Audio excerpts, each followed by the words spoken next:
Ladies and gentlemen, the time is for leadership topic.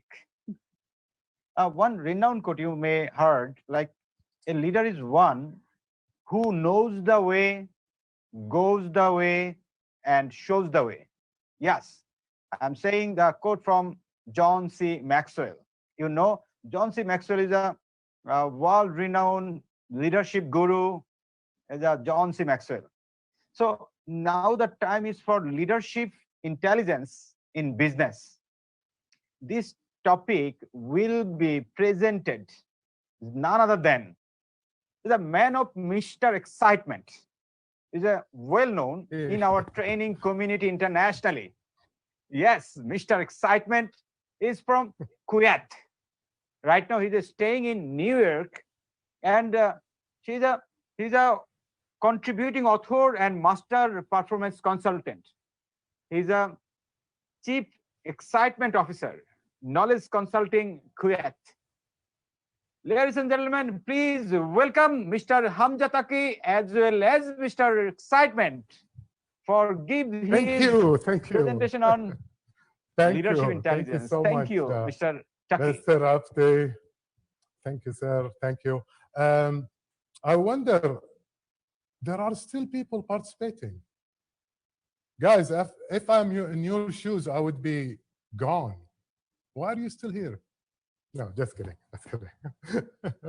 Okay, I have a long time ago, actually in 1989, 99, I was the head of product development in the bank, and we had an issue because you remember the old days. I don't know, you're too young. There was Y2K, the issue of Y2K. So whenever we go to IT to develop something by IT, they say, no, Y2K is a priority. We have to take care of Y2K. We don't know what's going to happen. Everything is frozen. So back then, we received a new CEO. That CEO is really tough. Even, I wasn't GM back then. I wasn't the C-level, but I was below. So I had a GM, above me, and then the CEO.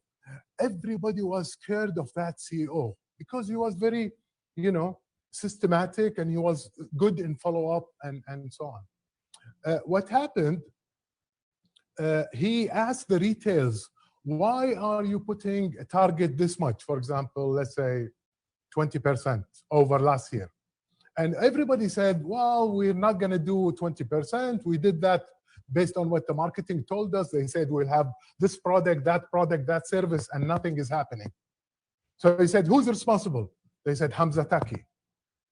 So his secretary called me and she said, Hamza, you have a meeting every Monday at 1 o'clock at the CEO office. And I said, why? He said, well, you have a problem with the products and services, and he's going to help you.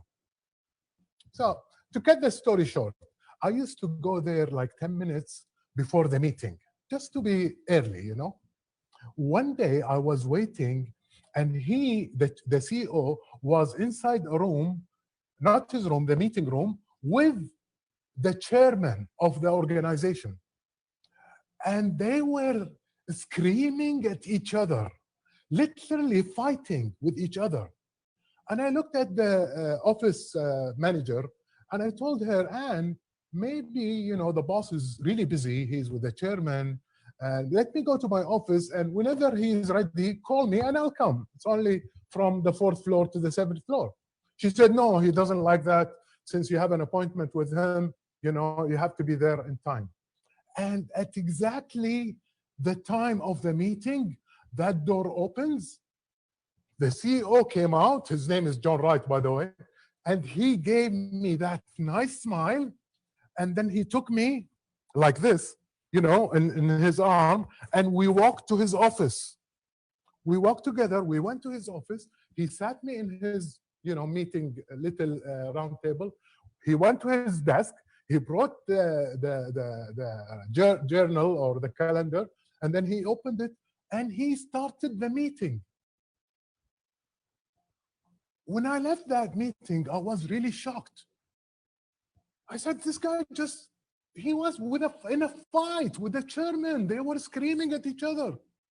And with a flip of the second, he flipped and he changed and he conducted. Now tell me in the chat, who can do that?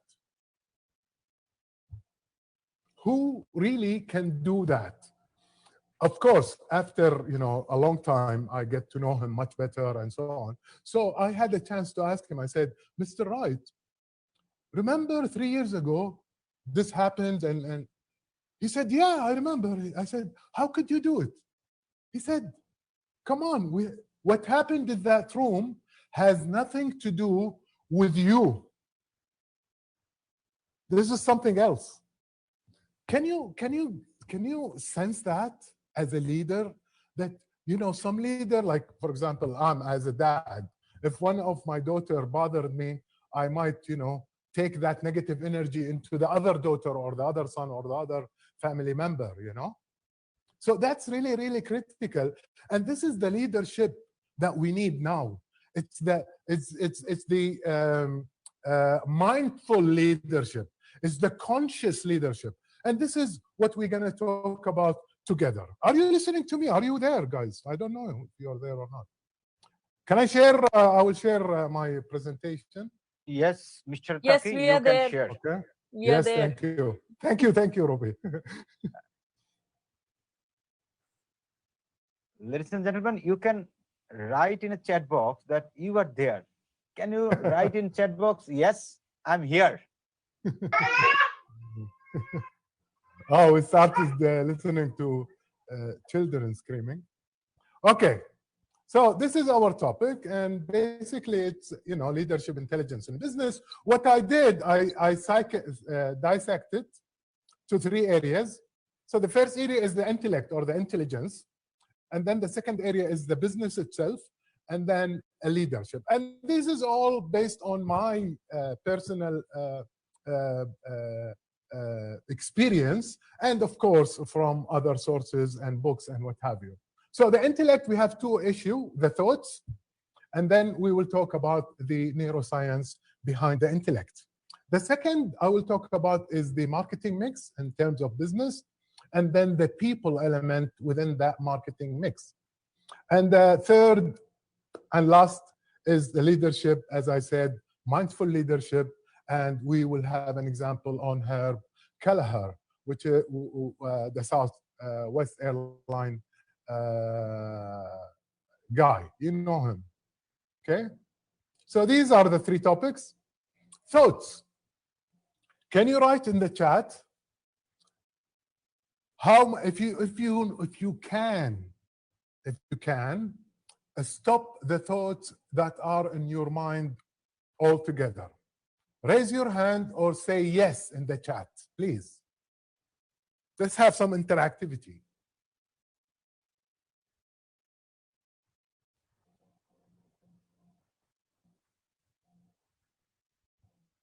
Okay. Anyone can stop the thoughts altogether? Maybe you can unmute yourself and tell us how can you do that, so you can help us? Well, thoughts is basically, yes. It's possible. It is possible. All right. It's possible. Doctor, can you give us just a little hint on how? Okay, it depends on situation to situation. I have come across various situations where, one operation has no interrelevance with the other, and you as a person have to behave different in both the sense. So you become situational. You became situational. The way you behave with your boss in office is not the way you behave with your wife at home. Very true. And the way you behave with your wife at home, you can't behave with your boss in office. I wish it was possible, but it is not. It's Very not. true. Yes. So, yes. I will give you a small anecdote, just 30 seconds, Hamza. Yes, please. It is a very profound saying that people don't get angry, but it is the situation which makes them. It's very simple. If I am in my office and I am feeling so angry at my boss because he's giving me more targets and more works and more of things, but I will keep it inside me because I know end of the day I am going to get something from there and he records my performance. So I keep my anger inside me and I have to hold it. But at home when I come, I will take out that grin plus what is happening here and I'll double it. And that's the problem. This is called, Dr. I'm sure, Dr. Saxena, you know that, it's called social intelligence. And Danielle Goldman has a new book on social intelligence, which is basically, it's for leadership. It's different than what Dr. Ruby talked about earlier in terms of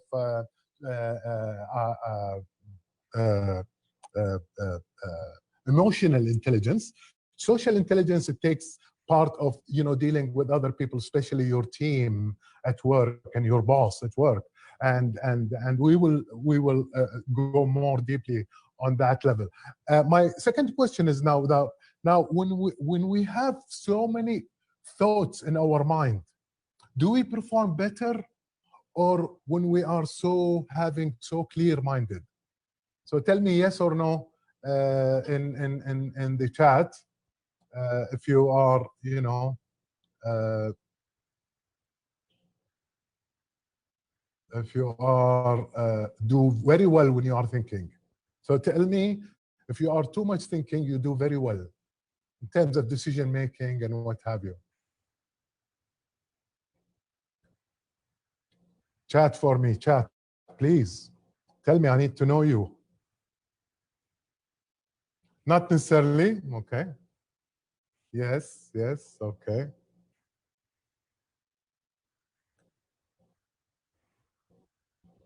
Depends. Okay. No, see, really, if you have so much thoughts coming into your mind, you will not be able to, you know, to think cleverly or to deal with stuff much better. I don't think so. I don't think you can. And we will see as we go along. Now, based on the National Science Foundation, we have daily basis, or on daily basis per day, on average, we have 12,000 to 60 or more thousands. I'm trying to get rid of this chat box. Yeah, okay. Navigating myself. So some of us have 12,000, which is good, but some of us have up to 60,000 thoughts per day, which is really bad. That's really too much thoughts. The problem is that 80% of those thoughts are all negative thoughts, okay? That's a fact. Not only that, 95% of all these thoughts that we are occupying our mind on daily basis are repetitive, okay? So we repeat all these negative thoughts, and Coach Trevor Mohan, he has a, he says that negative thoughts is 4 times more effective, or it can affect you 4 times more than the positive thoughts. And when you you know, use your words to state the thoughts, like you say, like, I'm angry. If you say that, it is 10 times more affects your system, and you start believing it like a placebo. Cognitive behavioral therapy calls this automatic negative thoughts, which is the ants. That's what I'm talking about, what kind of thoughts that we're talking about. Now, not all negative thoughts are bad. Some are really good for our surviving. Some are good, you're thinking about, doing good a job so you can get a bonus, or you can get your salary, or can get a promotion. So negative thoughts are really good, but not all of them are useless. Not all of them are useless. Some are good, but not all are good. Have you ever noticed what kind of thoughts that comes in your mind? One day we were sitting in a after like a meditation session back home, one gentleman, they were asking, people about their, their feedback. And one gentleman immediately said, before I took the meditation course, I didn't know that I was thinking. And I was thinking all the time. And what are we thinking of? We're always thinking of either thinking of past, regretting something, or thinking of the future, worrying about something. And what happens to us if we're thinking of the future, we're thinking of the past, we are not living the moment. That means we are not living our life, because our life, it's constripes of moment by moment by moment. That makes our life. So we think too much. And meditation or focusing on your breath helps you, shut down that mental chatter or the internal dialogue that we have in our mind, especially the negative type. And usually that's what we have, the negative type. And I will tell you why we have always the negative type by default. Just think how much better, just think how much better energy and time we have if we have less thought. Just think how much better focus you could possess. Focus is very important, guys. Thinking too much is not good. Just think how much better inner peace and happiness you will have when you are controlling the mental chatter, the dialogue that you have. Who knows this guy? Who is he? He's a friend of mine, not famous. Mahatma Gandhi, Mohandas Karamchand Gandhi, father of the nation, India. Yes. And this gentleman, peace be upon him, everywhere I go, and I love traveling. Now Corona is blocking us somehow. But when I travel all over, west, east, north, west, south, I will always find his picture or a statue of this man, Mahatma Gandhi. And he said, you can read it, of course, a man is but the product of his thoughts. What you think, what he thinks, he becomes. And this is, across all religions, across all, history, what a man thinketh, you become what you think, and so on.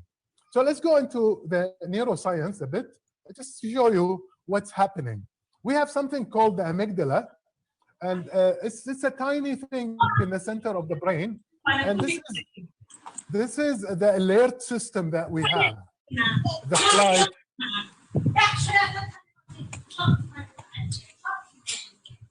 Mr. Abul Kalam Azad, please আপনার মাইকটা একটু of করবেন। আমি হোস্টকে একটু request করব experts academy Abul Kalam Azad ওনার মাইকটা একটু অফ করে দেওয়ার জন্য। Thank you. The amygdala is performing.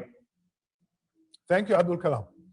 Okay, so the amygdala is a part of the brain that scans for threats. It's the alert, and it communicates with the frontal cortex, which is in both the hemisphere, right and left, and the frontal lobe. This is the decision making or the management center of the brain. So every alert that comes from the amygdala, they decide, they Google kind of, the brain for anything similar that happens from childhood, and how can you, it's a survival mechanism. It's a flight or fight or freeze mechanism that we all have. Of course, in the old days, there was so much physical threats on a human being. So the amygdala was making us survive. But nowadays, there is not really much physical threats. There is physical, like maybe more of a social, or somebody tells me something, and then I will feel a threat, rather than the physical threat, like a cyber tiger comes to you, and all of a sudden your blood, circulate, it goes to your limb, and you're ready to fly or fight, for that matter. It's up to you. So we all have this amygdala hijack, And when we get into the amygdala hijack, we're always scanning for threats. Why is he looking at me like this? Why she gave me that look? And so on. Or why did he talk to me like this? And so on. So it's always, looking for that. Do I eat it or does it eat me? Like this. Better safe than sorry. It's an early warning system alerting us for possible physical danger. And sometimes it hijacks us where we get angry and we do misconduct, and then we start thinking of, oh, what did I do, and what have you. So basically, what social intelligence, or what social intelligence and emotional intelligence is how you regulate this communication between the amygdala and the prefrontal cortex, so you behave the way according to your values. And sometimes you need to change some of the values, because some values we got them since childhood, before we reach the age of 7, and it affects us till today.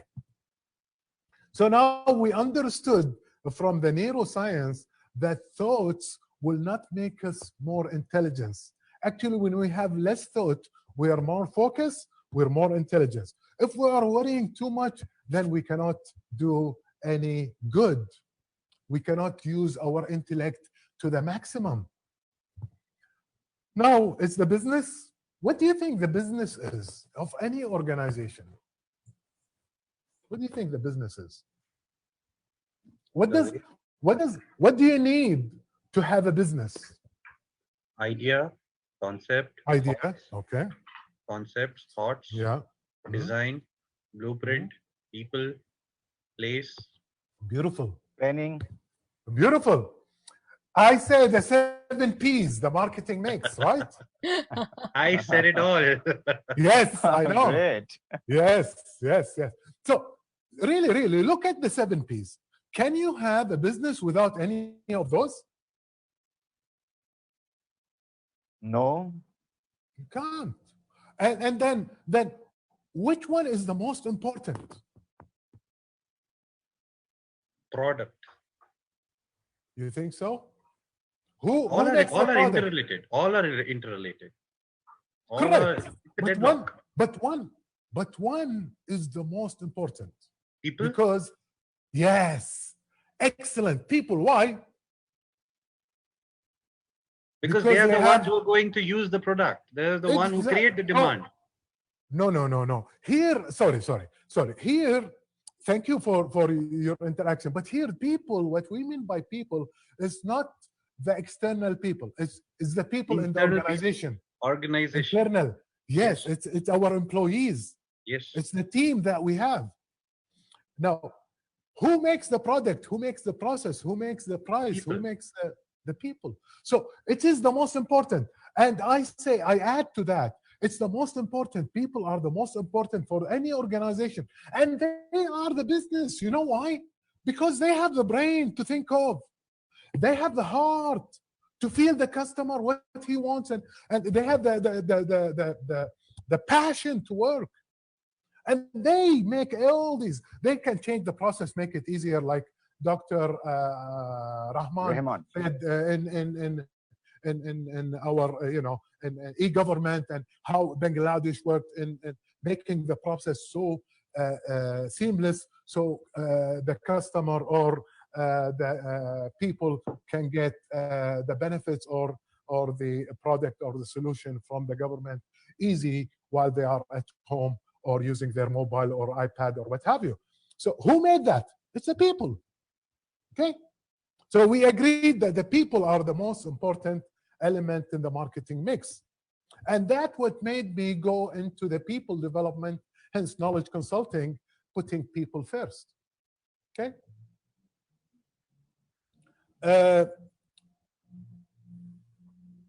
Who spoke about John C. Maxwell? I think yes, I say the quote. Yeah. Yes. Yes, yeah. Mr. Efti said a quote about John C. Maxwell, and this is very famous 5-level leadership model, And it takes you from the positioning, when you get the title, when somebody got promoted to be a manager or a team leader, this is a positioning. You have the rights. People follow you because they have to, because they are afraid of you. Thank God we have a permission level, and then we have a production level where you don't want to be under a leader that doesn't bring results to the team or to the organization, right? You want to be part of the team who's successful. They're bringing results. They're, and then from level 3 you go to level 4, which is that's the main area that takes you to become pinnacle leader, which is the production is where you take care of your people. Again, people here becomes crucial. And I haven't seen any good leader who doesn't like people. It's a people game. It's a people, thingy. So in order to be good in leadership, you have to love your people, and you have to be really candid enough to ask them questions to know what, especially now. If you are a leader and you haven't communicated during the curfew or the lockdown with your people, you are not a leader, really. You have to show your commitment to them. You have to show your passion to them. You have to show your feeling to them, so they feel that they have a boss or a leader that's care about them, not only about the business. And only then people will respect you. And people will respect you. You can ask them for anything. I still have leaders. I mean, some of my leaders, if they ask me for anything, I will go and run and try to help them by all means. I still have people that I led before. I don't lead them anymore. But if I need any help from any of them, they will come running to help me. Why? Because they respect me. Why they respect me? Not because I'm Hamza Taqi, no, because I helped them out. I put them in the right track. I made them succeed. Okay, so, which of course takes us to the third area, which is leadership. And conscious leadership or mindful leadership is leading your own life and taking care of your own mind. What's going on, and being more conscious and alert and present in the moment to moment. Because sometimes you have as a leader, what we do as a leader, we don't do much as leaders.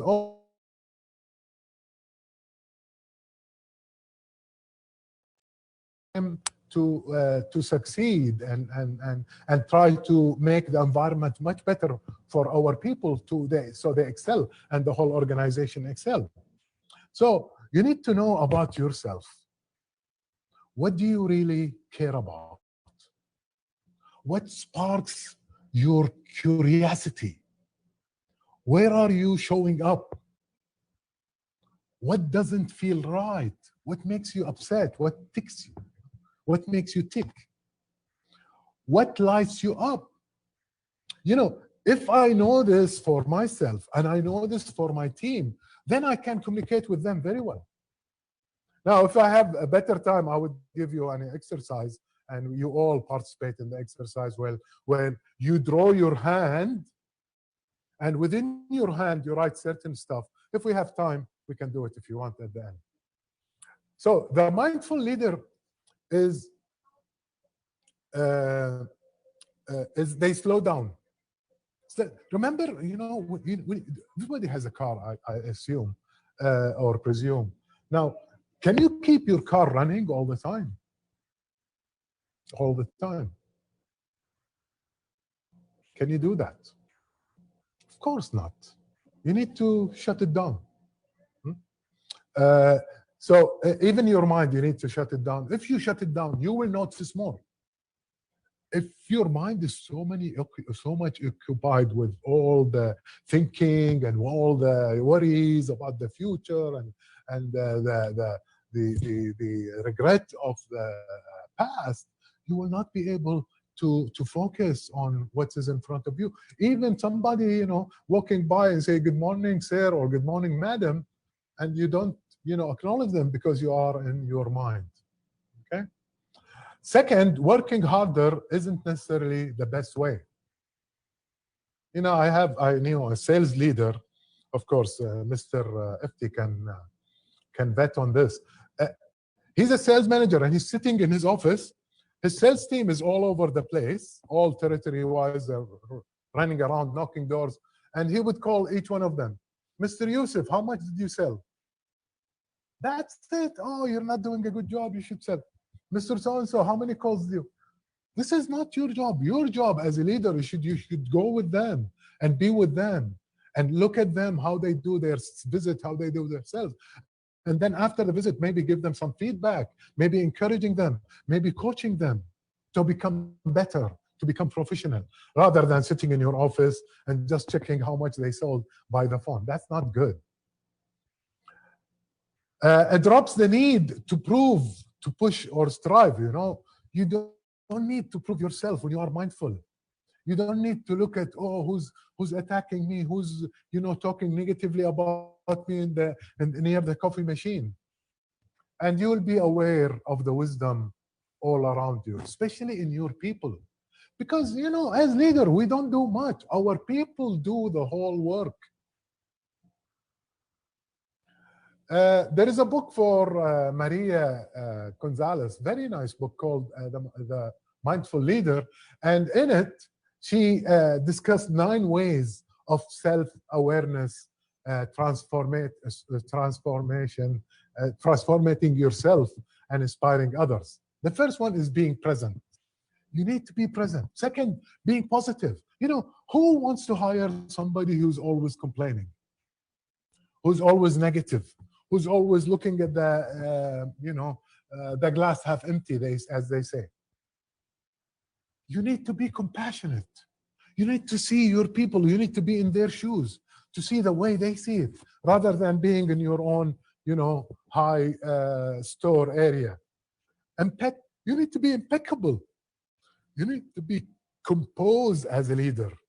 And you need to be aware of the facts, especially now with COVID. There is so many news, crazy news. You need to sit and be aware of the facts and communicate with your team to lower their thoughts, to lower their worries, so their immune system becomes stronger and they survive the epidemic. You need to be clear, as Dr. Ruby said, in your communication, being calm, focused, one-on-one. When you're talking to your child, when you're talking to your student, when you're talking to your colleague, when you're talking to your boss, you're one-on-one.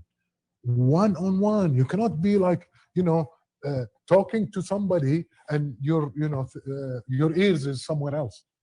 Or you cannot be multitasking. So many of us multitask and we think, wow, we're doing well, we're doing so many things. No. The research now on the brain says you cannot multitask. But if you take your attention to another task and come back, you lose a lot of time. So it is not healthy. So these are the 9 ways. We don't have all day to discuss them, but this is. Now, this is the example I have for you. Southwest Airlines. Anybody heard of Southwest Airlines? Southwest Airlines are the creator of no-thrills airlines, like Fly Dubai, and there are so many, and Jazeera and so on, and Al Jazeera. Al Jazeera. Now this guy in the 70s, his friend, they wrote in a napkin, they want to help the Americans to travel, especially during Christmas time and holidays, to travel there to their parents, or and so back then in the 70s, traveling in the airplane used to be very for the elite, so he thought of ideas to lower the price. And how can you lower the price, if I can ask you a question? There are so many airlines and there's so many competition, and especially in America. In my lifetime, since I went to school 30 years ago here, till now, I've seen so many airlines that went busted, bankrupt, or merger, or whatever.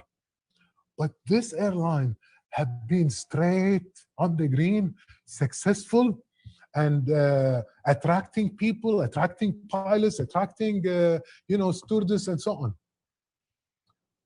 Why do you think is that? It's because of Herb Kelleher. This leader, he's people oriented. He's always, you see him with his people, you don't know, you can figure out who's the leader. Doesn't have much charisma. We think, leader has to be tall and on a white horse, and he should be good looking. And no, this gentleman had led Southwest Airlines for 50 years on the profit. He cared for the internal customer more than the external customer. What was that? He cared for the internal customers more than the external customers. Absolutely. And that's the idea of being really, because see, I hope I somehow alerted on that the people are the most important. So when you are leading business, you are leading people. And if you are not good with people, forget it. People are not, you need to be pinnacle as a leader, as look at this. This was in Forbes magazine cover. Usually, as a leader, you cannot, without a heart, it's just a machine. So they really believe in their people. They really believe in the internal customers. This is their values, or how they live in the work. Warrior spirit, servant heart, fun-loving attitude. Very simple, huh? Straightforward. You cannot forget them. Some organizations, they have big list of values and so on that nobody remembers. They just talk about it, put it in the website, everybody forget it. The Southwest Airlines, they live this. They do it every time. For example, if you've been in Southwest Airlines, the safety announcement usually is boring, right?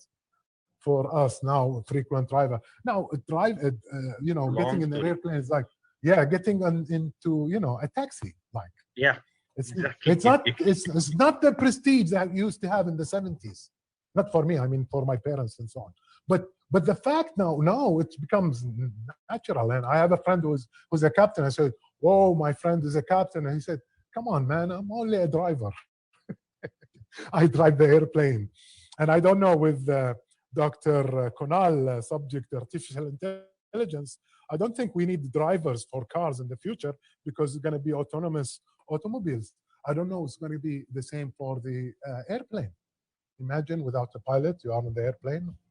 I think it's more likely to be successful. Now, I'll give you only example on fun-loving attitude. Okay, one passenger wrote to the organization saying, "See, listen, this safety announcement should be serious. You are laughing, you are dancing, you are, being like goofy, announcing, you're singing, you're sometimes they make the announcement like put on your seatbelt or something like this in like a rap format. They're singing it." So this guy was like a serious person. He wrote to them and said, "This is a serious matter. It should be more serious." What do you think? The letter went to Herb. Huh? That's how Herb Kelleher involved in the daily day-to-day work and involved in listening to the customer feedback. So the letter went to Herb Kelleher, and what do you think he would respond to that customer? Write me in the chat, please. Be ready for a free ride. Oh, yes, exactly. This is what most airlines do. They give you a voucher for or first class ticket or something just to compensate, correct? And it doesn't cost them much, correct? You know what Herb did? He wrote in the same letter in his handwriting, that's what the case says, "We will miss you." Can you imagine? We will miss you. You're not our customers. Not allowed to travel anymore. Not allowed to travel anymore. well, go somewhere else. Go to another competition.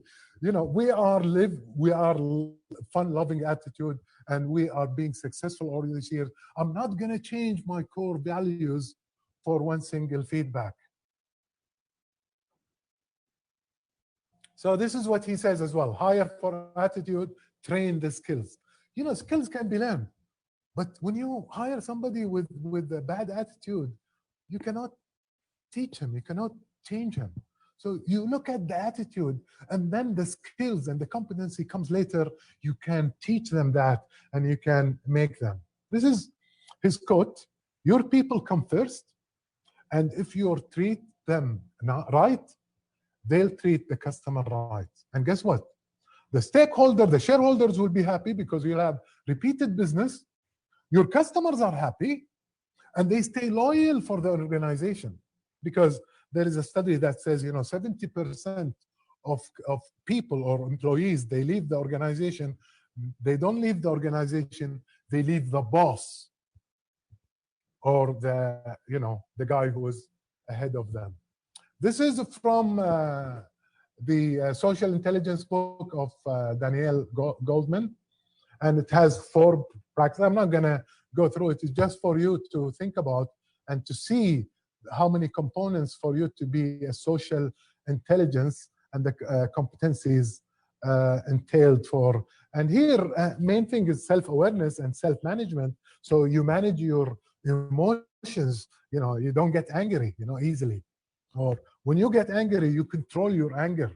You don't go haywire. And the social awareness, empathizing, and the relationship management, of course, which is all about coaching, team building, inspiring people, and what have you. I hope I didn't go more than my time, so we can have questions and answers, and you can follow me, or let's follow each other, and pause the share. I think I can do that. Thank you very much, Mr. Excitement. Thank you. Our beloved speaker from Kuwait. Mr. Hamza Taqi, really, it's a very insightful Thank you, sir, and thank you. Thank you for everybody. I mean, for the other speakers, for the participation. I loved every minute. And thanks to Expert Academy and Future Icon for having us here and allowing us to share our humble opinions with all of you. Thank you. Mr. Taqi, we can take 2 or 3 questions from Please. participants. So please, can you stop your sharing, please? Yeah, I didn't do that? Yes. That's it? Did I stop? Still, it's not working. Can you check again? How do I stop? Oh, stop share. Yes, I see it. Yeah, thank you very much. Okay. Ladies and gentlemen, actually, when Mr. Taqi is starting his presentation, on that time, I just found 2 or 3 special thoughts, which is NLP, neuro-linguistic programming, which is really very important for us. Second is 7-piece marketing mix, where he mentioned exactly people is very much needed for a leader. Third is a 5-level leadership. And Mr. Taqi, one participant, with Mr. Sabbirul Alam Chaudhary, asked you that what kind of leadership is better to survive an institution or a country. Can you explain, please? Oh, that's a big question. I don't know how long hours you have, but basically, see, Mr. Alam, we have a problem in leadership. We have a leadership crisis worldwide. I mean, that's why we still have wars. We still have, you know, childish, you know, leadership, because we don't have the mindful leader. And, you know, a true leadership is the authentic leadership, is the conscious, is the mindful. You know, be it a leader on a country, or a leader on your household, or a leader for your team, your department. What you need to know is, as a leader, is how you use the potential of your team, the potential of the sources that you have, putting them in the right track, putting them on the stage to win, helping them win, helping them being successful, being proud, being a proud citizen for that country. We as a human being are created by God to do something, to create. We have a creation in us. Like God is a creator, or Allah is the creator, He created us. He created us for a reason, to create. I mean, look at what we've done with the technology.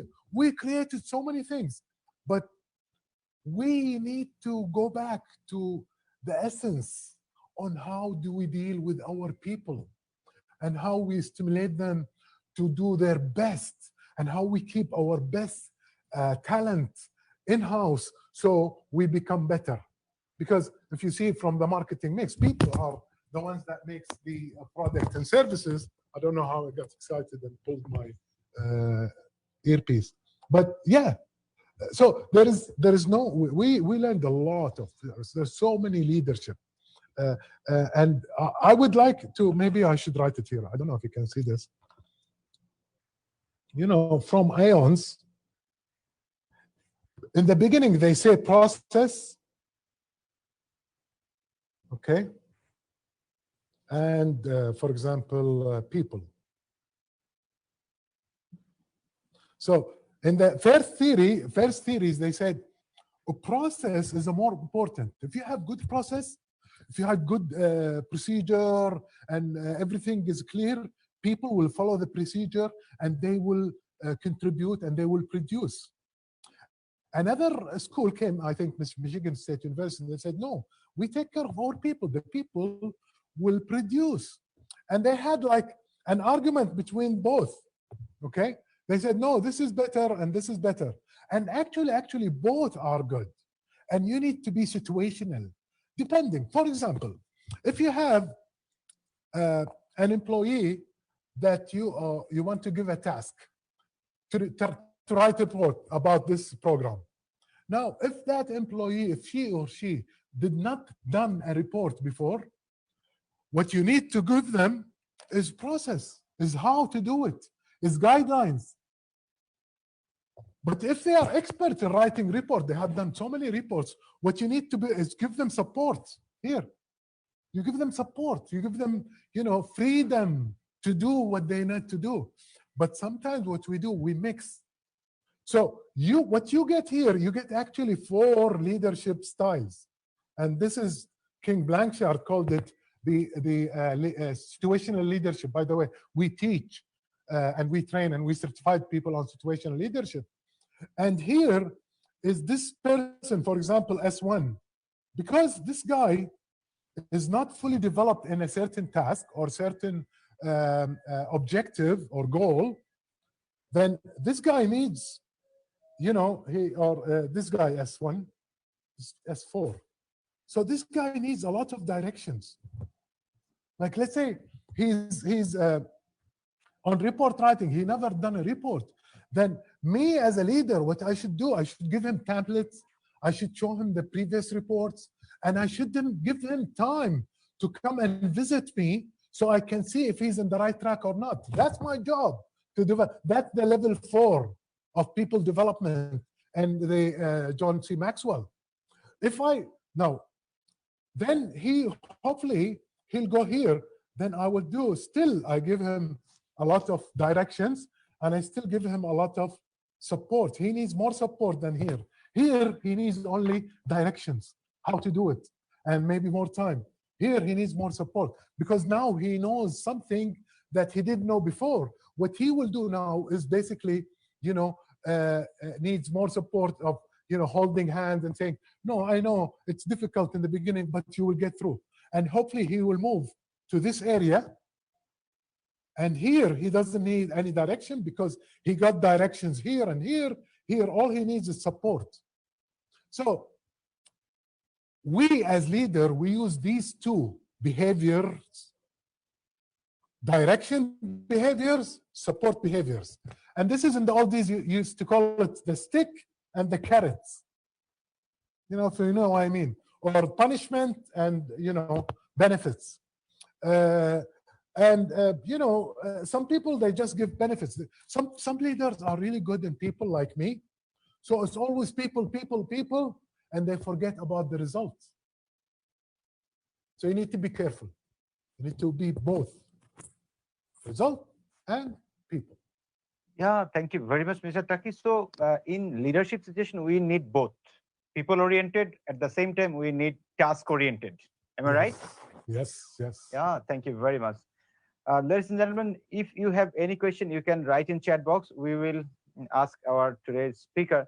And Mr. Hamza Taqi, really, we are grateful to you for your brilliant presentation on leadership intelligence. And really, really, it's a very insightful presentation from you.